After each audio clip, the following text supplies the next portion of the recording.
definition of punishment? Taking away privileges based on behavior is punishment. Of course, hitting or corporal punishment, telling the child that they have to go to their room is punishment. Anything that sets up a consequence. Now, there's real natural consequences are if I run around and I fall and I hit my face. Yes. You know, that's an actual natural consequence. But I can't sit there thinking up consequences. That is punishment. You can call it natural consequences all you want, but it's punishment. So you don't do all these things in your... I strive to every day. I strive to not punish and not punish myself too. So if I do something wrong, obviously I apologize, but I also don't sit there and go, oh, I'm a terrible mother. No, it's respect goes in all ways. It's a multi-directional relationship, and that includes me. Right. I'm not going to punish myself. And I think that's what a lot of new moms do a lot. They punish themselves or they punish their partners or vice versa. How did you communicate this with your husband? So, yeah, my husband's a teacher, so we were both university English teachers. We met in Abu Dhabi teaching, and so he believes in education and pedagogy, and he trusts my choices. So when I love the British, fell pregnant with my eldest son, who's now 6, I decided to be a very intentional parent, to incorporate Montessori. I was going to homeschool him. That didn't work out. But I did do some things. I have some videos I could show you. But I decided to parent without punishment and reward. And we were on a similar page, and I talked about why. And he kind of deferred to me. He's like, well, you're the parenting, educator. So he'll ask me questions as an educator sometime, not as, my wife. So that can be a little bit daunting. Right. Because I don't have all the answers. The only thing is we have the baseline of respect, and our value system is co-created. And we actually co-create our values with our kids. So my son has been in family meetings since he was 3 or 4. Oh, wow. Yeah, and my daughter is 3, and she just started getting into family meetings. How often do you have this family meeting? I try to be consistent about it, to be honest, but it ends up happening kind of spontaneously. And he used to call them all the time. Call a family meeting.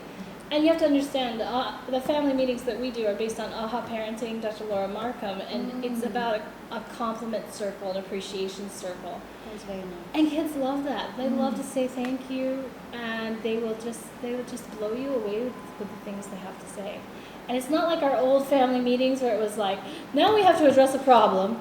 I was like, It's imagining problem that solving. kind of thing. In my head, it's like... It's hard not to fall back on that. The other day we had a meeting, and I was like, how do we do this? Okay, so like Dr. Ross Green, I notice you're having a hard time turning the TV off, because now he's having access to TV. You guys talk to them in this manner, no? Yes, and it's different with a 6-year-old than a 3-year-old, right? Because a 3-year-old's brain is a little different, and she didn't have much at all before 2. He didn't either, and as she's become older, it's been interesting to see, because I'm trying not to control the environment as much. I've been trying to see. Do you see what happens when you watch that much TV? I'm hitting my sister more, and I'm running. He notices that, and that's part of Self-Reg, step 4 of reflecting, and enhancing their awareness of stress. He's reflecting already? Yeah, he does it, but it doesn't mean he can act and respond. That's the final step. He can't really respond because he wants TV, and that is going to overrule anything else, unless he really sees it as being dangerous, which sometimes my husband and I do see signs that maybe it's not good for him to have that choice. And so we might talk about the brain, and we talk about how many hours of TV, and we set up a plan, like, okay, we're going to do 30 minutes a day. We're going to try this out. And it's just all trial and error to see what happens, and everyone has to be happy, at the end of the day. Is the flow always like this, or they can also ask you Mom, we don't get to spend much time with you? Absolutely, and they will do that. They'll do. The 3-year-old does it in a visceral way. Look at me! It's doing social media. It's hard doing all this new Very business stuff. Yeah. It's not like you can say now it's work time and now it's not, because the computer's always there, or maybe it's always on. And I love to be responsive. As you said, I love to be responsive to people. So, after the kids sleep is my best time, if I don't crash with them, to answer questions. And I love people asking questions. But the thing is, I can't give you a pat answer, because your living system, your family is different. Yes. The only thing I could say is, within the umbrella of respectful parenting, I can help you. And in coaching, even, the people who come to me want to be more respectful with their kids, because they know that's what I represent. I don't generally get people that are punishing their kids on purpose. They're trying not to punish their kids, and they don't know how to implement that, because it's a total mind shift. Still is, to this day. There's a lot you can learn. For me, I'm struggling with that at the moment. And for me, the guilt is just, I told you, like 2 weeks before this, I was already looking forward to this workshop, and I was like, I need to be calm, I need to be collected. But, and then suddenly, bang, he's like, wah! Calm, collected. How can I do that? And something I didn't mention is that our body's stress response and fight or flight response to our babies crying or our children's whining. So we're sensing a threat, because our older brain is saying, threat, threat, threat, 999. And we have to turn on our newer brain, our prefrontal cortex, and say, no, no, no, it's just a baby. But if we're just in this state, we're not going to see that. We're going to be threatened by crying, and that's why you get that anxiety, and you stay in the lower quadrant, I call it, where everything seems so negative, even just for a little moment, and then you get out of it, because you're the mom, and you start, oh, baby's crying, and I need to take care of baby crying, but it's hard. It's so hard. Just also, you mentioned it takes a lifetime to practice it. Yeah. It's like mindfulness. In a way, and Dr. Schinker talks about cognitive blinders, lifting cognitive blinders. There's so many we can lift, and even, I would say, it was only a month ago that I finally got it. It's not about extinguishing behavior. It's not about stopping the behavior. I could say it all I wanted, but when I really, really accepted that, and what helped me do that was I was helping a parent with a child that behavior never stopped. But we got deeper and deeper into the why. And it was so many layers. It would take so much time to really help this child not bite and hit. But I could see the things that were affecting him. I could see the triggers. And I was feeling, I didn't do my job. I wasn't coaching. This was actually consulting with someone. But then I was like, no, I did, because I hope my job is to make you look at that child differently. It's not to make the behavior stop, because some kids, it will take a year to figure out, and that's okay. But a lot of times schools don't have that, and they're not going to be able to give you a year. So there's that urgency of now, I need to stop it now. But they were still thinking about, I need to stop it. And I couldn't shift the mindset about that.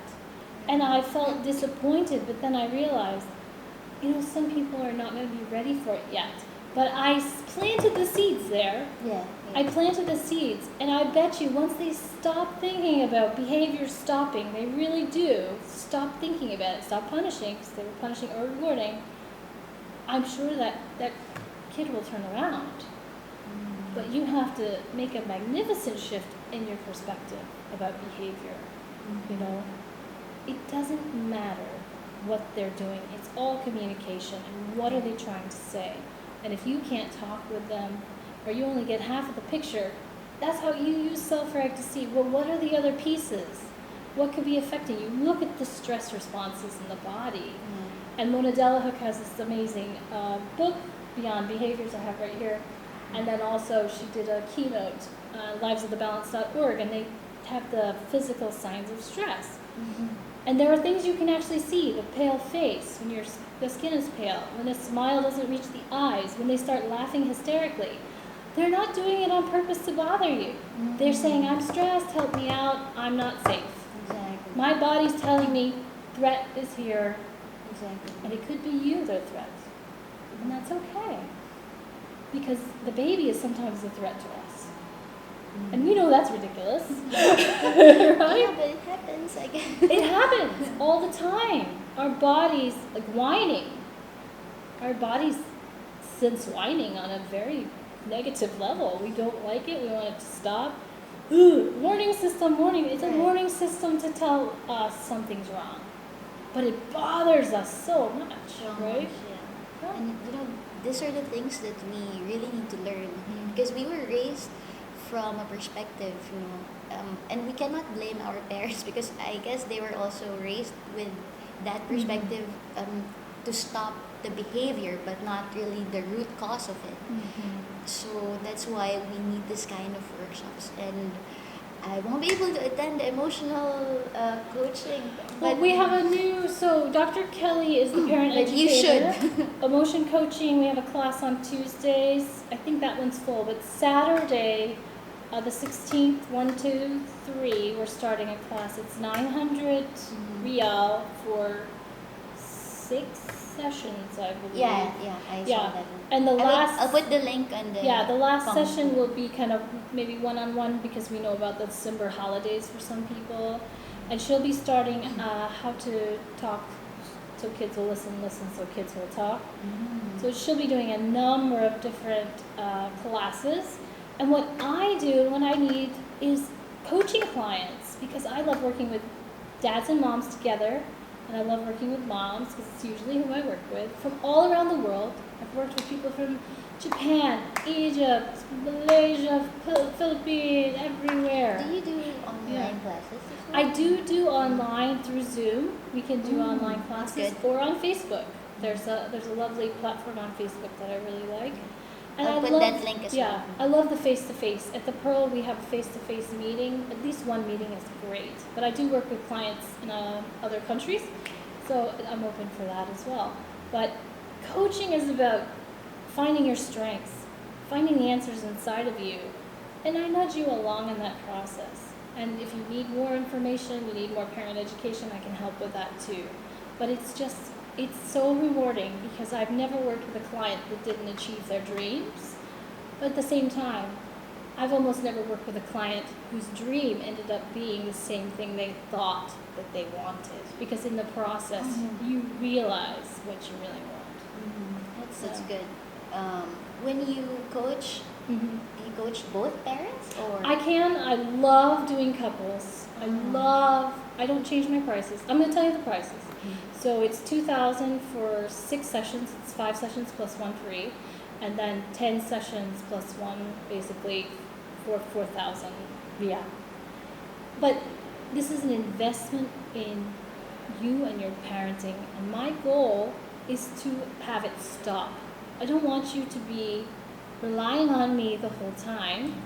I want you to have sustainability and action steps for what you're going to do the next time you're up against a challenge, any challenge in your parenting. You have a framework, and I have 2 frameworks, appreciative inquiry, which is from business coaching. People pay thousands of dollars for this.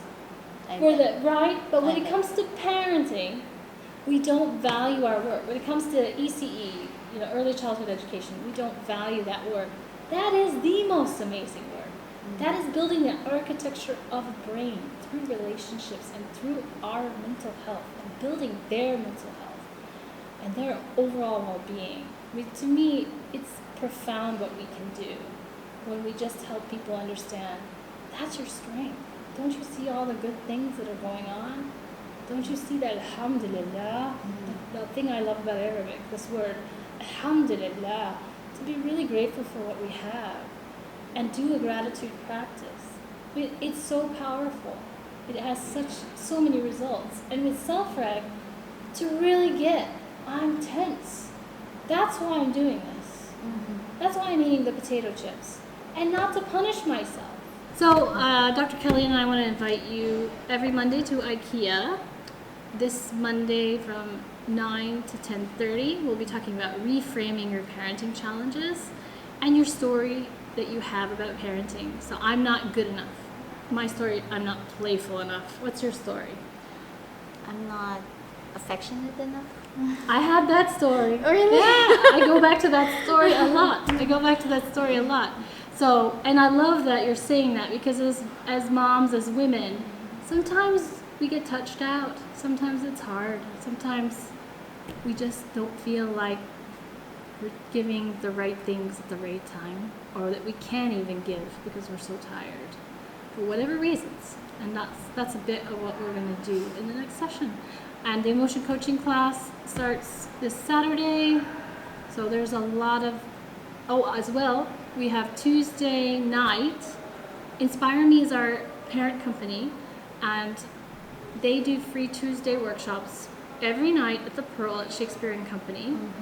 And we, once a month, Nurture Me is a project of Inspire Me, does a free Tuesday work. It's Dr. Kelly. It is amazing, and I'm really, really glad that I'm on this journey with another respectful parent. It's very hard to find, really. But hopefully, we'll be building a community, and that's the point. That's why we're here at Nurture Me. Where you mentioned there, you also have in Mama Rosie. So I am looking at starting a book club at Mama Rosie's, and maybe we can get some discounts on Chay Tarik, y'all. I love nasi lemak. I don't know if we can get that on the weekday, but we can try. Definitely some squid. Of course. Oh, I love squid. Love spicy food also. I love spicy food. So Mama Rosie's is my new favorite hangout, and I love the space that they have for the seating. So as long as you can sit down safely, or grab a chair to sit next to us. The main thing I need right now is if I can get some new coaching clients, and if you're really interested in working with me and just transforming your family. That's what I love. That's my passion. And the good thing about Amanda, even though she's in Doha, she can have clients from all over the world, from everywhere. I'll put all the links below in the comment section, and you guys get in touch with them, their Instagram, Facebook, and their website. Yep.